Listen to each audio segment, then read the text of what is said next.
Now, there we go. Now I can get on here and talk to y'all a little bit. I'm just sitting here finishing fleshing this thing out. Now I gotta get ready and thin it. But I want to come on and talk to y'all a little bit about how I become my own boss. Probably bumped y'all around a little bit, but it'll be all right. So, how to become your own boss? How I become my own boss? I ain't never had any experience of being my own boss. Little background on me is I've worked construction my whole life. I've built houses, I've run equipment, I've done a lot of different things. And what it all boils down to is I like hunting and fishing. I like being outdoors. I like scouting for deer. I like being on the river. I like turkey hunting. So, my whole entire career, I have spent a lot of time on my free time and actually taking time away from my family when I shouldn't. Trying to do this stuff. And I've always had a dream about getting paid to do the things that I love to do. Now, me being my own boss and doing taxidermy work is not hunting and fishing or scouting or anything. I'm not getting paid for none of that. But when me and my wife got together, we have struggled a lot as far as financially. Not so much where we ain't never had money and stuff. She's very fortunate, very smart woman, and ended up getting a really good job through our first couple years of marriage. And very supportive of her. I will go ahead and say that without her, a lot of things that we've done and what I have accomplished probably would not happen if it wasn't for her. But working construction and stuff, it pushed me into a world of, I felt like I never had the time that I really wanted to hunt and fish. So I've always wondered throughout the years of what I could possibly do to be able to do them things. I've done certain things. I somewhat started a little side gig of pressure washing chicken house fans and trying to come up with money to do that. I was like, man, this ain't never gonna work. I ain't never gonna be able to make the money to support me and my family and this and that. And I kind of knew that in the beginning, but we just try different things, and it was taking up all my weekends. Then I went I bought all kinds of equipment to do pressure washing as far as concrete and soft washing houses and stuff. And that was actually a pretty good little gig. The only problem that I had with that was we just didn't have the revenue or didn't have the amount of people and stuff in my area. And for me to be able to make the money that I wanted to make, I was going to have to travel outside of our county and outside of our city and stuff. And I just didn't want to do that. And I've always wanted to be able to be my own boss and just be a one-man type show, and them things just wasn't ever going to happen. So leading into all this, I had a hankering throughout the years of taxidermy, but never pursued it any. A good buddy of mine an old buddy of mine, I guess you'd say, but he previously had mounted my deer,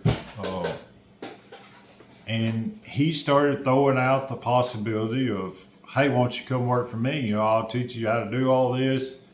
You could work under me, give you so much X amount of dollars. And at first I thought, hey, that's a great idea. But what ended up happening is his schedule didn't line out with my schedule. And I just couldn't make it happen. You know, he wanted me there during the week. I couldn't be there during the week because I had to work a full-time job. I said, man, I can't just quit my job to come here and to watch you and to learn to be able to possibly eventually make money. And in the beginning, I wasn't going to be making hardly nothing. I was not going to be making enough to support anything. It was going to take several years to be able to make money. So it was hard for me to just pull the trigger. I just couldn't do it.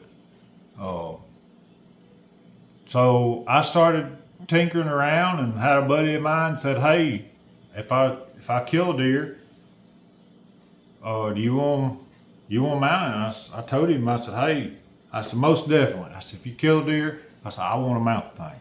I said, I want to learn how to do this. I said, it might not look good. I said, just pay for the supplies. I said, I'm going to buy all the tools. I said, you just pay for the supplies that it's going to cost to mount it. And so that's what I did. Well, the taxidermist that I was previously talking about said, you know, hey, I'll come over and check him out and point out some things. And he did. And, you know, I had a bunch of things wrong. I had ear butts wrong. I had eye sets was wrong. I thought the thing looked phenomenal. But of course, you're all going to in the beginning. Everything just went together fine. Well, I posted that deer on a Facebook forum and had a guy said, if that is your first deer that you've ever mounted, then you are a prodigy.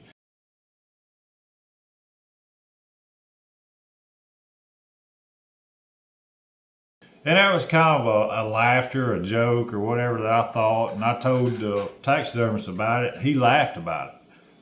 Well, if anybody knows me, when that happened, it was like challenge accepted. Competitive, you know, hey, I'm fixing to show you that I can do this. You know, when I set my mind to something, I'm going to do it. Not trying to toot my own horn, but when I feel like I can do something, I'm going to do it. And it don't matter what it is. So I ended up harvesting a deer myself. I said, I'm going to mount him. So I mounted the deer, and to be honest with you, it was the ugliest thing I've ever seen in my life. It is now sitting in my storage room above my garage, and I don't show a lot of people because I'm not proud of him.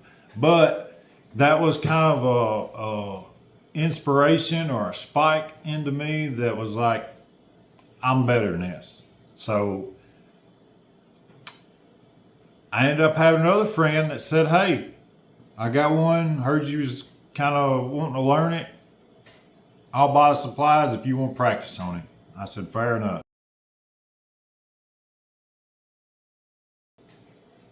This is my third deer that I have attempted to mount. I mounted a deer, and a good buddy of mine come over and checked him out. And now this guy has a lot of deer mounted in he has a lot of trophies in his house. And he looked at it and said, I think you're going to be fine. You know, there's some small tweaks here and there. He said, but I think you're going to be fine. I think you need to start doing them for the public. And I'm like, man, there ain't no way. This is only my third deer. The first one, you know, and then the second one was horrible, and now the third one, and I've got somebody at his level, you know, that is a local legend, as we call him around here. And he's like telling me that, hey, I think you need to do it. And I'm like, no. And I'm sitting here trying to think the whole time, this guy's hung around a bunch of taxidermists. He's had a lot of deer mounted and he knows a lot of the people.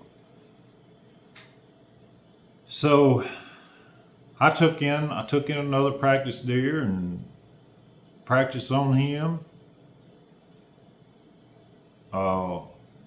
Kind of overstepped my boundary a little bit because this deer needed, like, the rack was all chewed up from squirrels and stuff. And he's like, hey, rebuild these antlers. And I'm like, man, I ain't never done this. I've watched a lot of tutorials, a lot of videos and stuff on it, and I decided I'm gonna do it.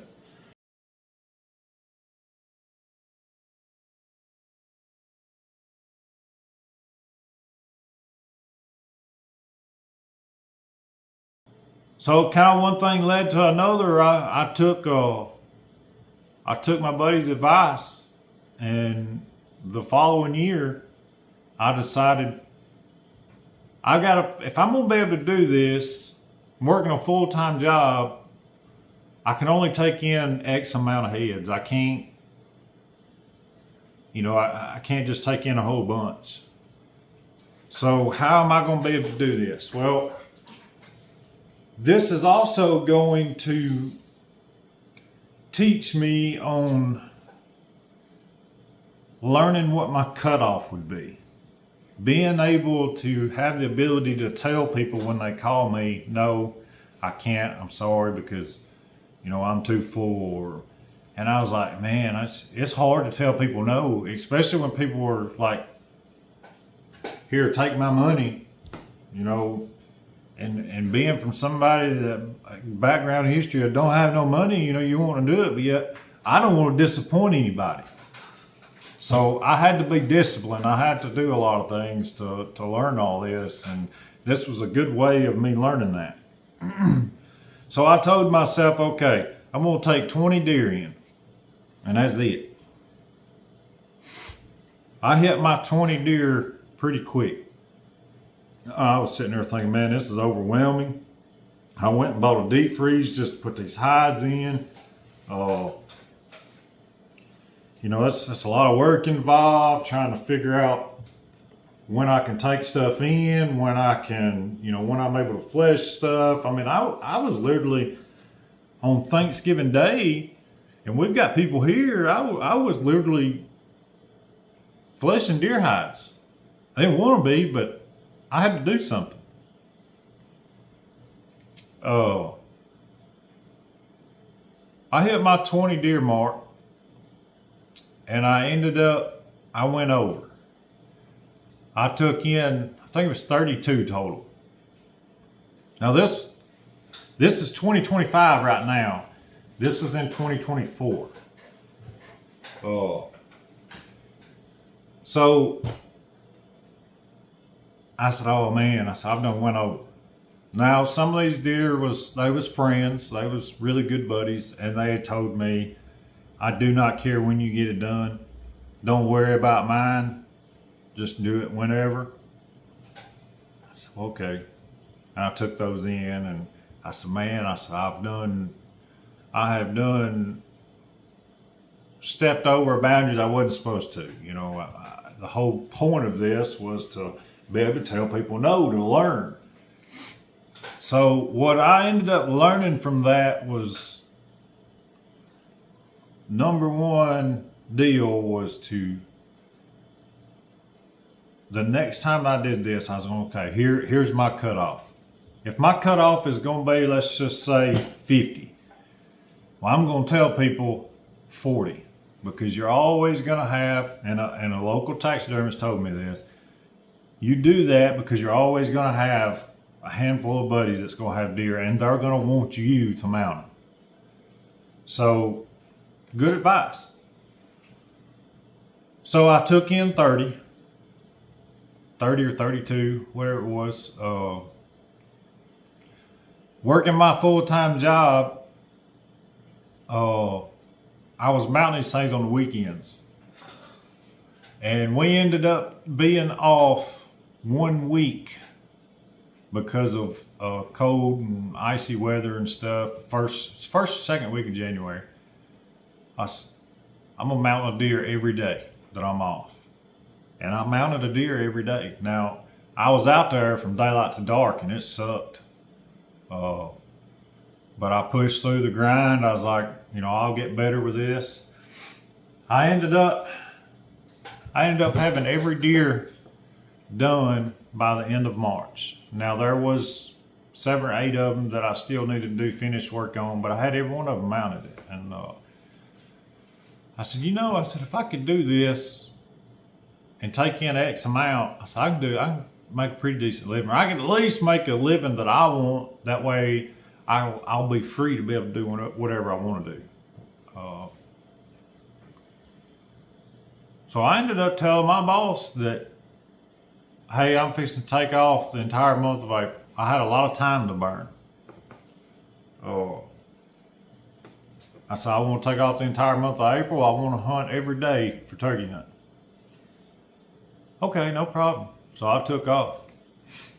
Well, he ended up wanting to know before my time was up was if I was coming back to work for him. Well, I had a lot of time off to think about a lot of things, and I ended up telling him no, I wasn't coming back. I said, I think I'm gonna try to go out on my own. I'm gonna work for myself. I said, I've enjoyed it.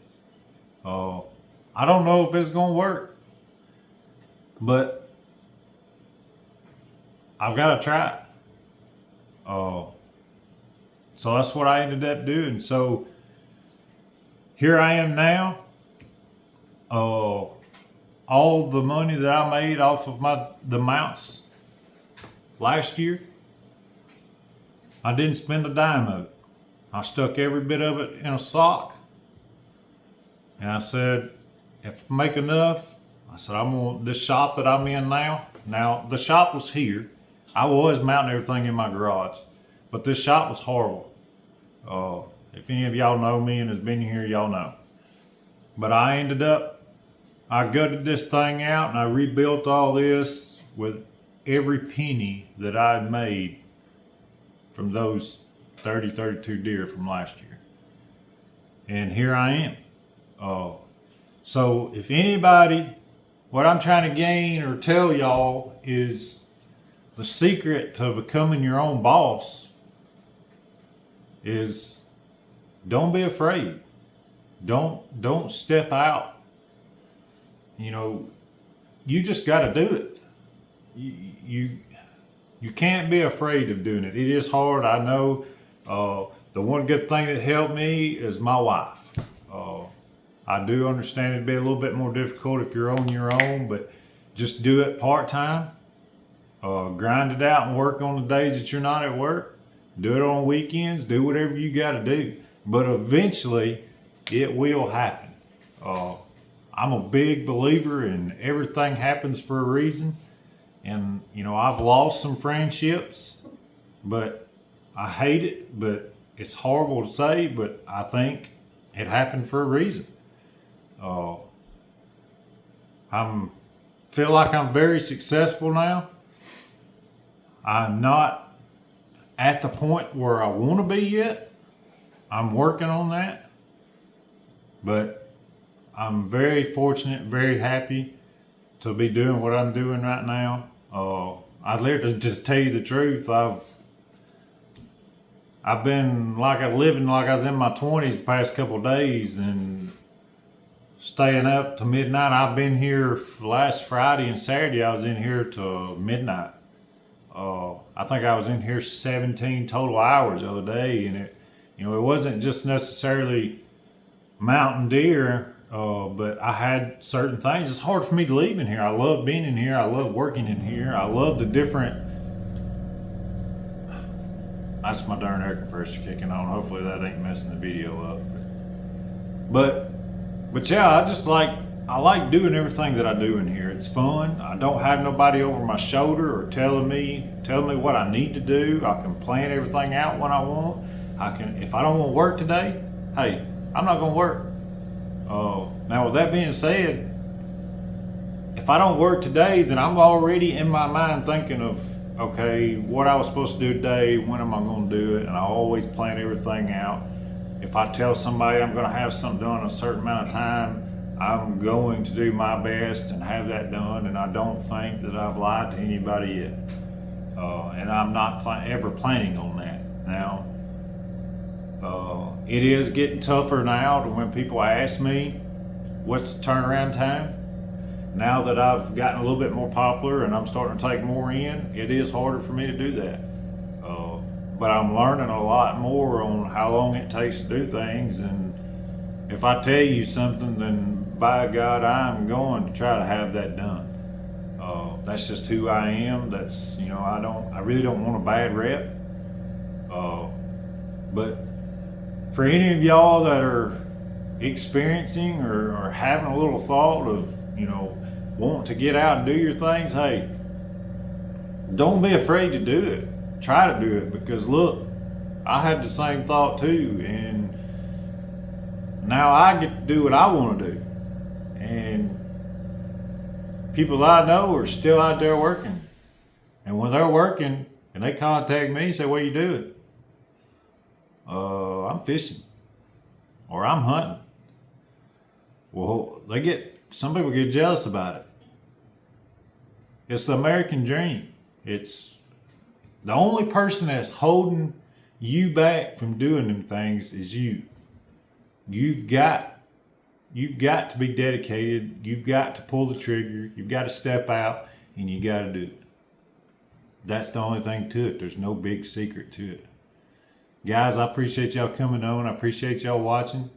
If you like this video, please subscribe. Please like, leave a comment, and I'll catch y'all on the next one.